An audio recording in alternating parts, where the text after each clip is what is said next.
Hello everyone and welcome back to Gathering Information. This is the final week of our Commander 2018 unboxings, deck techs, and comparisons. This has been an adventure for me in editing, in technical analysis, and with the set review for Guilds of Ravnica coming up starting on Monday. It'll be very important and very helpful if everyone who watches would leave comments down below letting me know what they thought we could improve, what they thought we just nailed home run out of the park, and other mixed metaphors. So with that all said, let's jump in. Today we are reviewing the Nature's Vengeance Commander deck, which is helmed by Lord Windgrace. So another Planeswalker that we have never seen before, but the first one that has been mentioned in many cards. Well, maybe not many, but a bunch of cards throughout Magic's history have referenced Windgrace. So, without further ado, let's jump right in. And here we are. Commander, Nature's Vengeance, with Lord Windgrace at the helm. He's a Pantherman. That is pretty. So, join the fray, yada yada yada. The same thing is at the top of each of the Commander boxes, although they have different cards and a specific section which we're going to read now. Nature's Vengeance. Lord Windgrace saw his entire world devastated by the detonation of a magical device, instilling in him a hatred of artifacts. Now he commands nature to rise and join his furious war against synthetic abominations. So let's crack into this thing. And, oversized commander card. Here we come. Just throw that. And, Lord Windgrace, the pretty kitty. 2 black, red, green. Jund! For a legendary Planeswalker, Windgrace, and at 5 loyalty. +2, discard a card, then draw a card. If a land card is discarded this way, draw an additional card. -3, return up to 2 target lands from your graveyard to the battlefield. And -11, destroy up to 6 target non-land permanents, then create 6 2/2 green cat warrior creature tokens with Forest Walk. It's very pretty, but I don't think that ultimate really fits the deck. Anyway, let's crack into this box and see what's in there. Ah yes, the deck explanation fold-out. Let's jump to that now. And we're going to start with the deck explanation first this time. So we've got Commander, Nature's Vengeance, Primary Commander, Lord Windgrace, Secondary Commanders, Gyrus, Waker of Corpses, and Thantis, the War Weaver. Playing the deck, Nature's Vengeance is all about lands. The deck is filled with synergy cards that take advantage of your lands by discarding them for effects, ramping for mana, or triggering your landfall abilities each turn. Gather a lot of lands, then use their mana to cast big creatures and destructive spells, felling each opponent in turn. All hail Lord Windgrace, the feline protector of Urborg, plays right into your lands matter strategy. He's at his best trading the excess lands you've drawn for new cards, then using his second ability to return those lands to the battlefield. Left unchecked, his final ability will blast your opponents out of the game and create an army of cat warriors. Sounds sweet. Secondly, we've got, speaking of graveyards, let's take a look at Gyrus, Waker of Corpses. This legendary Hydra puts all your extra mana to good use, growing to match the mana you've spent to cast it, including any additional costs that you pay to cast it from the command zone. Gyrus is more than just a big creature, however. Fill your graveyard with creatures, and Gyrus will use them to fuel an unending onslaught. Finally, if you're in the mood to introduce some chaos to your game, then look at Thanis, the War Weaver. This spider demands that all creatures attack every turn, whether those creatures' controllers want them to or not. Of course, Thantis is massive enough to deter most attackers, and the Vigilance ability ensures that you stay safe even after Thantis attacks. Watch your opponents beat each other up, then skitter in with Thantis to deliver the finishing blow. Of course, these are made for multiplayer Commander, and the rules of such are posted on the foldout. But let's go now and look at the creatures, the legends that are in this deck. Starting with the pretty kitty himself, Lord Windgrace, we've got Lord Windgrace. The Panther Warrior, Lord Windgrace, once helped Urza fight the Phyrexians on Dominaria, but he despised artifacts and the trouble that magical artificers can cause, emphatically including Urza, whose long-ago detonation of a cataclysmic magical device devastated Windgrace's people. Centuries after the Phyrexian invasion, Windgrace gave up his Planeswalker Spark to close a time rift above Urborg, his home. To this day, the Windgrace acolytes purge Urborg of artifacts in his name. So long dead Planeswalker. And of course we saw some of the Panther people in Dominaria, the most recent Magic expansion, as of this recording, although Ravnica's coming out soon. Guilds of Ravnica. Next we have Gyrus, Waker of Corpses. Big, nasty, Hydra-looking thing. In the swamps of Jund, one of the reunited shards of Alara, the terrifying Hydra Gyrus hunts, but not alone. Its heads dredge dead things from the murky waters and animate them as shadows of their former selves. Zombified crocodiles, snakes, and other creatures serve Gyrus, bringing food to blunt the Hydra's insatiable hunger. We're going to pass over Xantia for the moment and look at Thanos, the War Weaver.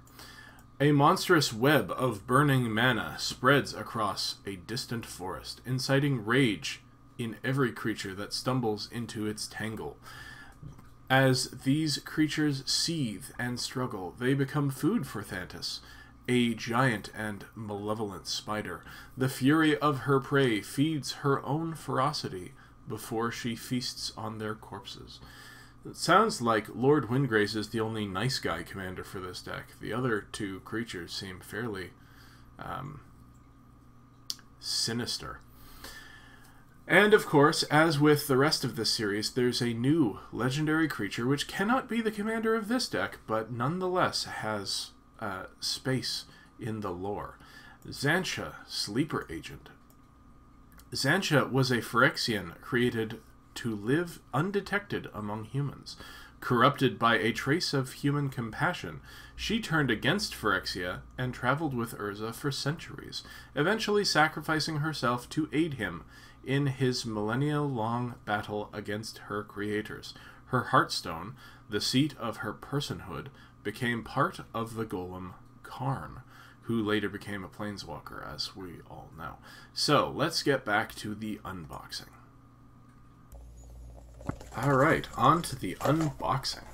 We've got the deck, we've got the foil wrapper that we're going to have to figure out how to open again. There we go. Lord Windgrace, who we read before. Next up, Gyrus, Waker of Corpses, is X, black, red, green for a legendary creature Hydra. It's a 0/0. But he enters the battlefield with a number of +1/+1 counters on it equal to the amount of mana spent to cast it. Whenever it attacks, you may exile target creature card with lesser power from your graveyard. If you do, create a token that's a copy of it. That's tapped and attacking. Exile the token at the end of combat. Sweet. Thantis, the War Weaver, is 3 Jund. For a 5/5 with Vigilance and Reach, all creatures attack each combat if able. And whenever a creature attacks you or a planeswalker you control, put a +1/+1 counter on Thantis, the Warweaver. I don't know. It seems like if you have to attack with it, they're just going to multi-block and kill it right away. I guess we'll see how that goes when people play the card. And then, you know, comment down below. On to the tokens. We've got some tokens here. Alright, let's have a better look at these. Dragon's Eggs. Cool. That's an actual magic card. Something makes dragon's eggs. And the dragon egg makes the dragon. Alright. Cat Warriors. Well, Lord Windgrace makes those. 2/2s with Forest Walk. Cool. Thopters. Something makes Thopters. I thought he hated artifacts. Elementals. That makes sense. Poor Urborg's been through a lot. Worms. I think there's a sorcery that makes those. Beasts, of course. Beast of the Forest. And plants. Okay. And more Thopters. Cool. So now let's have a look at the deck. Loyal Subordinate, one of the new loyal creatures. Loyal Apprentice, another one of the new loyal creatures. And Loyal Guardian. Hey, Windgrace is 3 for 3. There's a landfall card. There's a return a creature from your graveyard. Acidic Slime, haven't seen that in a while. Baloth Woodcrasher. Borderland Explorer. Consign to Dust. This all looks sweet. Cultivate. Explore. Explosive Vegetation. Far Wanderings. There's a lot of ramp. Farhaven Elf. Grapple with the Past. Harrow. Of course, Harrow. Hunting Wilds, excuse me. Colony Heart Expedition. Sakura Tribe Elder, Steve. Yavimaya Elder, bunch of elders. Death Reap Ritual, that's interesting. Grizzly Salvage, sure. Putrefy. Savage Twister. Zendikar Incarnate, big stompy thing. Sol Ring, of course. And a swamp in the middle for some reason. Blood Tracker, another new card. Emissary of Grudges. Fury Storm. Nesting Dragon. Hey, that's what makes the what you call it? Reality Scramble. Crash of Rhino Beetles. Turn Timber Sower. Whip Tongue Hydra. Frog Hydra. Windgrace's Judgment. Xantia, there she is. So let's go have a better look at Xantia. Xantia Sleeper Agent is 1 black-red for a legendary creature minion. That would be an interesting card to put as your commander. She's a 5/5 for 3, but as she enters the battlefield, an opponent of your choice gains control of her. Why are you giving your opponent a 5/5? Well, Xantia attacks each combat if able and can't attack its owner or planeswalkers its owner controls. So in a 2-player game, she just sits there. She's a blocker, sure, but she can't attack you because you are the owner even though you're not controlling her. You can pay 3 and Xantia's controller loses 2 life and you draw a card. Any player may activate this ability. So, you can pay 3 and draw a card, they'll lose 2 life. They can pay 3, they will draw a card and lose 2 life. So that's a benefit for everybody because paying 2 life and 3 mana to draw a card is probably fine in Commander, but if you're also doing that, then their life is just going to dwindle swiftly.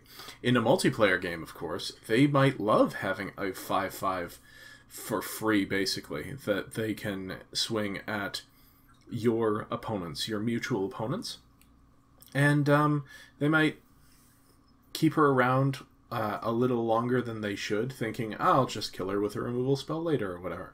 Now, if that player does lose the game, I believe what happens is Xantia reverts to your control because you control, you own it. So I think all permanents owned by and effects controlled by the player leaving the battlefield or leaving the game end, and the control of all other permanents reverts to their owners. So once the player who has Xantia is no longer in the game, you get Xantia, and then each player can pay 3 mana to make you lose 2 life. So that's a little scary. Make sure you have a way to maybe flicker her or bounce her or just kill her or run her into combat, because she is still a 5/5 and she'll be running at your opponents. But yeah, interesting. Back to the deck. Soul of Innistrad is pretty sweet. Avenger of Zendikar, also pretty sweet. Moonlight Bargain, interesting. Ruinous Path. I would think there'd be more Awaken cards in the deck. Chain Reaction. Flame Blast Dragon. Bokuda Gardener. You may, flip it around. Dokai, Weaver of Light. Oh, so this is one of those flip cards, not a transform card. So it starts as Bokuda Gardener, and then if you have the ability to flip it, it turns into the other thing, which has sweeter abilities. Centaur Vine Crasher. Mold Graph Monstrosity. Rampaging Baloths. Scoot Mob. Charnel Horde Worm. Decimate. Gaze of Granite. Lavalanche. Rubble Hulk. Worm Harvest, that's what makes the worms. Seer's Sundial. Grim Backwoods. Swamp. We're gonna have some 1, 2, 3, 4 swamps.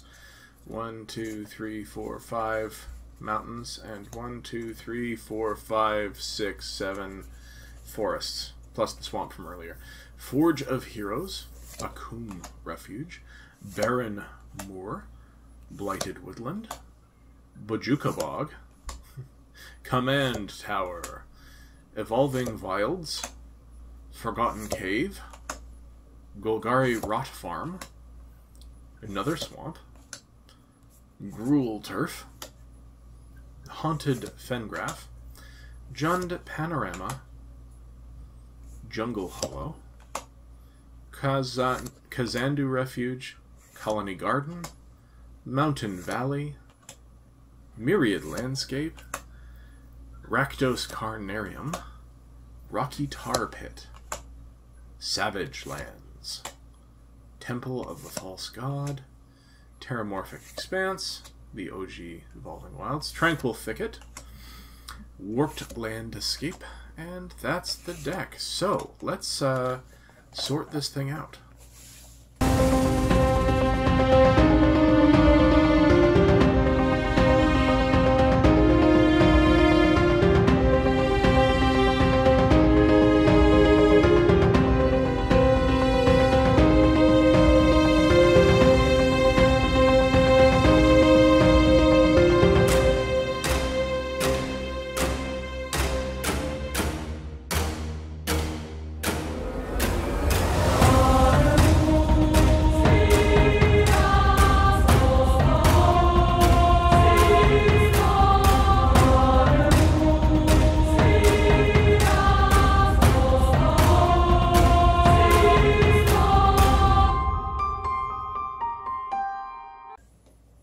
That's the deck. So we have a curve more like curve-like than we've seen in any of the commander decks to date.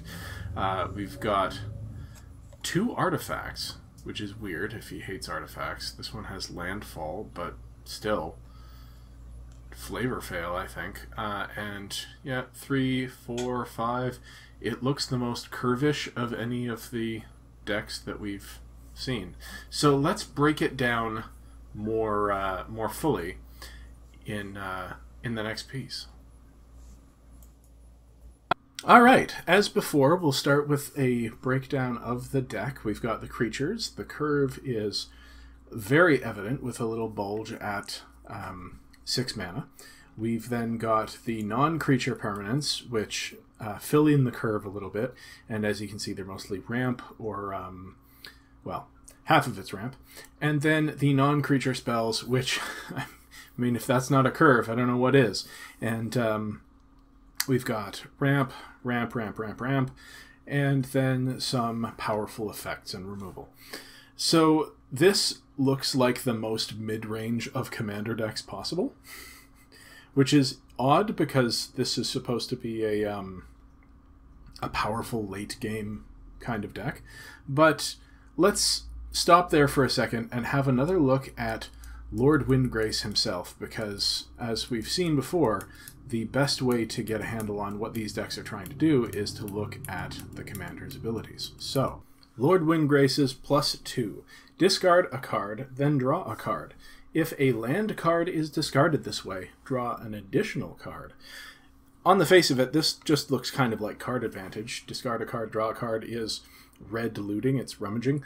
And that is card selection, not advantage. But if you discard a land card, you can draw an additional card, which is card advantage. So how, other than just through the basics, does this deck take advantage of that? Well, by having cards that get you extra lands. Some of them put them onto the battlefield, which doesn't help for Windgrace's ability, but some of them put them into your hand, and if you have more than one land in your hand, you can only play one land a turn, then you can discard that land to draw 2 fresh cards.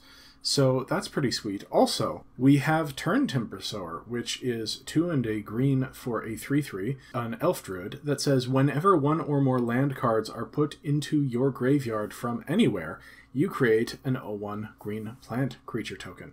And you can sacrifice 3 creatures, those green plants or creatures, to return target land card from your graveyard to your hand. So you can cycle through those lands. This is probably good even if you don't have Lord Windgrace on the battlefield, but there are many other ways that we can take advantage of putting lands into the graveyard or putting cards into the graveyard. We have several spells which look at the top few cards of your library and then put one into your hand and the rest into your graveyard. So you can maybe get some extra lands filtered out in that way. Let's go ahead and look at his second ability now. Return up to 2 target land cards from your graveyard to the battlefield. It's -3, so it costs more than the plus does, so you can't just plus minus. You can plus minus, but that's probably fine, because if you're discarding, say, an extra land for 2 turns in a row, then you're -3ing to return those 2 lands from your graveyard to the battlefield, then that's a card even state, and that's just increasing the loyalty on your commander as you go. Now, why would you want extra lands? Well, to cast big creatures, maybe, or to cast big spells. The curve, as we saw, of Lord Windgrace's deck isn't actually that high comparatively, but he does have several tricks, things that care about multiple lands, say things that get bigger when you have more lands. Things that if you have 10 lands, they get huge, or have power and toughness equal to the number of lands you control, things like that. Also, the ever-popular landfall ability, which does a thing or adds a trigger to the stack when you play a land, or when a land enters the battlefield under your control. So if you're -3ing Lord Windgrace, you might get multiple landfall triggers off of multiple permanents, and those are pretty sweet things. Like maybe giving 2 of your creatures +1/+0 and death touch until end of turn, or making your opponent lose 2 life and you gain 2 life, or giving your Baloth Woodcrasher +8/+8 and trample, which could steal you a game, or make 2 4/4 green beast creature tokens. So the landfall abilities in this deck are quite powerful. The problem being that most of the time, lands only enter the battlefield at sorcery speed, so you're not going to really get a surprise on, say, those 4/4s, except in a couple of cases. One in particular, the Bokuda Gardener, is 1 and a green for a 2/1 human monk from Kamigawa, and you can tap it to put a land card from your hand onto the battlefield. Even if you've already played a land this turn, this is not playing an additional land, this is just putting a land into play. So you can do that at instant speed. And let's just stick with that for a moment, because that might be more powerful than it seems in a landfall deck. If you've got, say, 2 counters on your Colony Heart Expedition, which says whenever a land enters the battlefield under your control, you may put a quest counter on Colony Heart Expedition, and then you play an extra land off of Bokuda Gardener, well, suddenly you've got 3 quest counters on Colony Heart Expedition, and you can remove 3 quest counters and sacrifice it to search your library for up to 2 basic land cards, put them onto the battlefield tapped, and shuffle your library. So that's suddenly 2 more landfall triggers at instant speed for all of those awesome abilities I mentioned earlier. Let's say you suddenly get 2 4/4s at instant speed to block with. There are also an abundance of fetch lands in this deck, and we'll get into the lands a little later. I just wanted to point out how powerful playing lands or having lands enter the battlefield in this deck can be. His final ability, his -11, I don't think it's going to happen that often, because I think the power of -3ing him is just going to be so much better than trying to plus and plus and plus and plus and plus. Of course, once you're out of lands in your graveyard, you can keep plussing him, but you're soon going to have lands back in your graveyard. And let's face it, I think the game's going to be over before he gets to 11 counters, at least for one of you. In a multiplayer setting, maybe it'll happen, but I'm not going to count on it. The final little synergy for the Windgrace deck is the graveyard synergy. I mean, you're already pulling lands out of your graveyard, but creatures are going to end up there too. So there are multiple ways to get creatures back out of your graveyard. The newest one being Gyrus, Waker of Corpses, but I think one of the best ones being Soul of Innistrad. 4 black for a creature avatar. It's a 6/6 with Death Touch, and you can pay 3 black to return up to 3 target creature cards from your graveyard to your hand. You can also do the same thing once by exiling it from your graveyard, but there are other ways to get things out of your graveyard, so maybe you can cycle back the Soul of Innistrad and play it again, and I think just having cards to play from your graveyard is super strong, and there are multiple ways to do that in this deck. I had a lot of fun when I was testing this deck. It seems like the exact right balance of a mid-range deck that I want in a fun... It was 1v1. I haven't played this in 4-player yet, but it seems like it would be fairly sweet here. And I have to say, it's fun to see a competitive non-blue deck in the Commander format. And while that would be a great segue to talk about the other Jund deck that was produced in the Commander Precon series, first I want to take a look at the lands. We haven't talked about lands for any of the Commander decks in this series, but let's have a look at them all now. First, let's throw up just a whole bunch of information here on screen. We've got the basic lands and non-basic lands, just the total amount of lands for each of the decks in this series. As we can see, there are dramatic differences in the amounts of lands. Almost 2/3 of the Saheeli the Gifted deck was basic lands, and Aminato's and Lord Windgrace's had a majority non-basics. We'll break down exactly what those lands are in just a minute, but first let's just look at the totals of lands in these decks. The land totals are also dramatically different, with Saheeli the Gifted running a spare 38 lands due to the fact that she's looking at cost replacement as a major theme of her deck, with Estrid and Aminato running the general 39 to 40 that is approximately 40% of the deck, and Lord Windgrace going even further due to the lands matter theme of his deck and running 43. That is a lot of land for the curve that we saw. But let's start looking at what these lands actually are. Each of these decks has a command tower, as would be an obvious auto-include to any 2 or more color commander deck.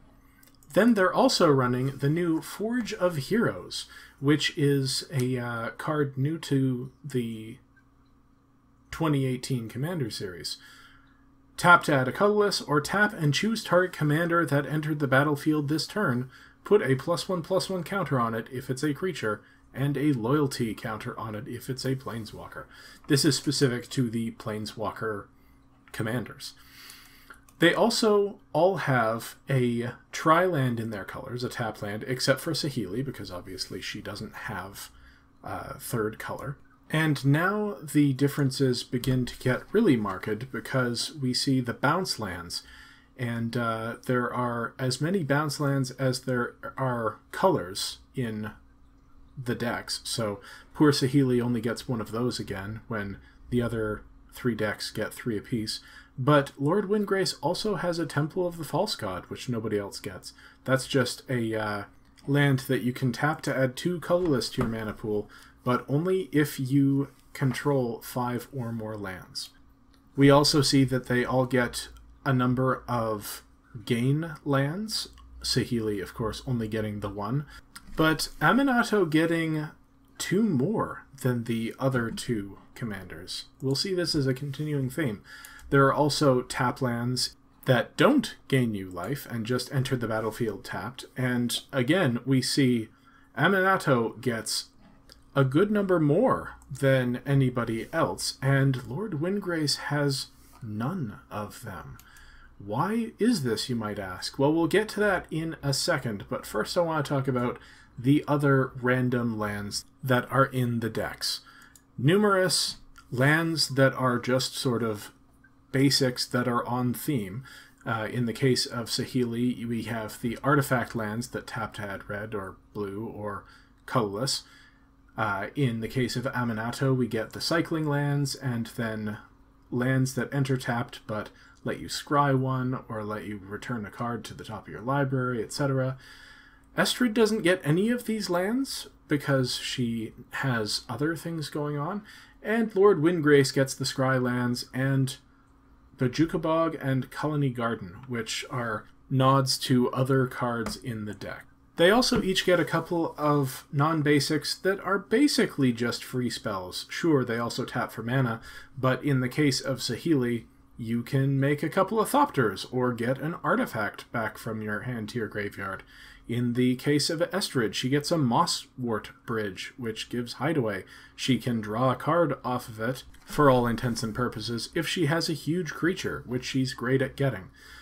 Aminato has the only other brand new land to the commander set, Isolated Watchtower, which taps for a colorless and also has pay to, tap it, to scry 1. Then you may reveal the top card of your library. If a basic land card is revealed this way, put it onto the battlefield tapped. Activate this ability only if an opponent controls 2 or more lands than you, which in Commander is likely because she's not the ramp deck. Lord Windgrace is. Lord Windgrace gets a couple of cards which give some decent late game advantage. You can pay 4 mana and sacrifice a creature to draw a card off of Grim Backwoods, or you can pay 3, tap and sacrifice Haunted Fengraf to return a creature card at random from your graveyard to your hand. So those are just sort of value lands. And if you don't want them, you can always pitch them to the graveyard. So back for a moment to the tap duels. Why does Aminato have so many, and why doesn't Lord Windgrace have any at all? Well, in Aminato's case, she doesn't want any fetches, because she wants to shuffle her deck as little as possible. Lord Windgrace, of course, just wants to make his land drops, so instead of extra tap lands, he gets all the fetches. So that you can fix your mana, but also so that you can make multiple land drops in a turn. He's got the Evolving Wilds, the Terramorphic, the Rocky Tar Pit, which gets a swamp or a mountain, the Mountain Valley, which gets a mountain or a forest, a Jund Panorama, which you can pay to and sack it to go get anything in the Jund color shard, a Warped Landscape, which is kind of like an expensive Evolving Wilds, a Myriad Landscape, which gets you 2 of the same basic, giving you 2 triggers, and a Blighted Woodland, which you can pay 3 and a green and tap and sack it to look for up to 2 basic lands of any type you want and put them onto the battlefield. So this has a lot of ways to make extra land drops and to make your land drops matter. And that's all I really have to say about Lord Windgrace. Now, this is the second Jund deck that Wizards has put out as a pre-con. Back in 2013, we had Power Hungry, which was commanded by Prosh, Sky Raider of Care. Prosh was 3 black, red, green for a legendary creature dragon. He was a 5/5 with flying, as you know, dragons have. And when you cast Prosh, Sky Raider of Care, put X 0/1 red kobold creature tokens named Kobolds of Care Keep onto the battlefield, where X is the amount of mana spent to cast Prosh. You can sacrifice another creature, and Prosh gets +1/+0 until end of turn. So this was a heavy creature sacrifice themed deck. It has plenty of enter the battlefield abilities, plenty of leaves the battlefield abilities, plenty of, I think there were some evoke creatures, and plenty of mana sinks because it had some mana rocks and the like. It also had creatures that you could return from your graveyard to your hand if conditions were met, or things that valued creatures dying. So it was your basic Jund Stompy deck with big things. Prosh himself was interesting, but the deck wasn't that great. It was not the best of the ones from that series anyway. And I think Lord Windgrace is definitely an improvement over the old Power Hungry deck. So that's going to be it for us for today. Thanks for joining us on this trip through Commander 2018. It's been a wild ride for me. I've gotten to learn some exciting things about editing and deck teching, and if you have any thoughts, questions, comments, you can leave those all in the comment section down below. Also, the more people get eyes on these videos, the better it is for everyone who enjoys these videos. I certainly enjoy making them, so please think about sharing these with your friends. We're a smaller channel than some of the other channels out there, but we're trying to make it. So if you and your friends like what we do, think about spreading the word. Like, share, subscribe, all that good stuff. Also, if you do like what we do a podcast. It's about MTG Arena, and it's called The Vault. You should check it out. We also occasionally do a podcast called The Knowledge Pool, which will be releasing a set release, not only in audio form, but right here on our YouTube channel in 2 days' time. So thanks so much for joining me today. Please check out all the other things that we do, the streaming, the deck techs, the set review that we're going to do in just a couple of days. And yeah, thanks. See you next time.